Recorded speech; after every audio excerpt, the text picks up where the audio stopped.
శ్రీ సత్యసాయి జిల్లా తనకలలో దారుణం జరిగింది. పోలీస్ స్టేషన్ ఎదుటే ఒక వ్యక్తి దారుణ హత్యకు గురయ్యాడు. తన భార్య గత 3 రోజులుగా కనిపించకపోవడంతో పోలీసులకు ఫిర్యాదు చేశాడు హరి. ఈ రోజు తెల్లవారుజామున 3 గంటలకు హరి భార్యతో పాటు ఈశ్వరప్ప అనే వ్యక్తిని పోలీస్ స్టేషన్ కు తీసుకొచ్చారు పోలీసులు. అప్పటికే ముందస్తుగా ప్లాన్ తో ఉన్న హరి పోలీస్ స్టేషన్ గేట్ ముందు తన అన్న చిన్నప్పుతో కలిసి ఈశ్వరప్పను కొడవలతో నరికి చంపేశారు. వివాహేతర సంబంధమే హత్యకు దారితీసినట్లుగా అనుమానిస్తున్నారు పోలీసులు. ఘటనా స్థలానికి చేరుకుని డీఎస్పీ శివనారాయణ స్వామి ఈ హత్యపై విచారణ చేస్తున్నారు. శ్రీ సత్యసాయి జిల్లా తనకలలో దారుణం జరిగింది. పోలీస్ స్టేషన్ ఎదుటే ఒక వ్యక్తి దారుణ హత్యకు గురయ్యాడు. తన భార్య గత 3 రోజులుగా కనిపించకపోవడంతో పోలీసులకు ఫిర్యాదు చేశాడు హరి. ఈ రోజు తెల్లవారుజామున 3 గంటలకు హరి భార్యతో పాటు ఈశ్వరప్ప అనే వ్యక్తిని పోలీస్ స్టేషన్ కు తీసుకొచ్చారు పోలీసులు. అప్పటికే ముందస్తుగా ప్లాన్ తో ఉన్న హరి పోలీస్ స్టేషన్ గేటు ముందు తన అన్న చిన్నప్పుతో కలిసి ఈశ్వరప్పను కొడవలితో నరికి చంపేశాడు. వివాహేతర సంబంధమే హత్యకు దారితీసినట్లుగా అనుమానిస్తున్నారు పోలీసులు. ఘటనా స్థలానికి చేరుకుని డీఎస్పీ శివనారాయణ ఈ హత్యపై విచారణ చేస్తున్నారు.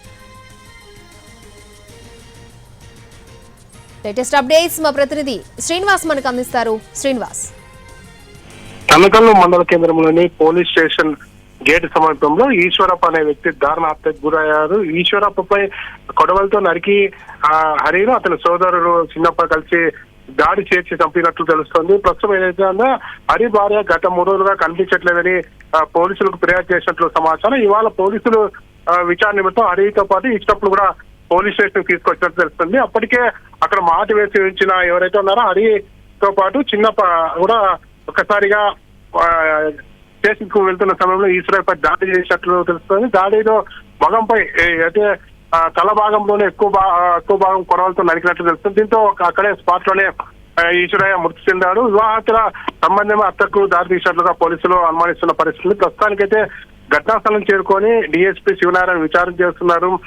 ఈ చిన్నప్ప అలాగే హరి ఎప్పుడు అక్కడ స్టేషన్ వరకు వచ్చారనే సమాచారం కూడా పూర్తిగా పరిశీలిస్తున్నట్టు పరిస్థితి. అలాగే అక్కడ సీసీ ఫుటేజ్ కూడా పరిశీలిస్తున్నారు. ఎందుకంటే హరి చిన్నప్ప ఎప్పటి నుండి ఆడు మాట వేసి ఉన్నారని దాని కోణంలో కూడా పోలీసులు విచారిస్తున్నారు. ప్రస్తుతానికైతే ఇద్దరిని అదుపులోకి తీసుకున్నట్టు కూడా మనకు సమాచారం అందుతుంది.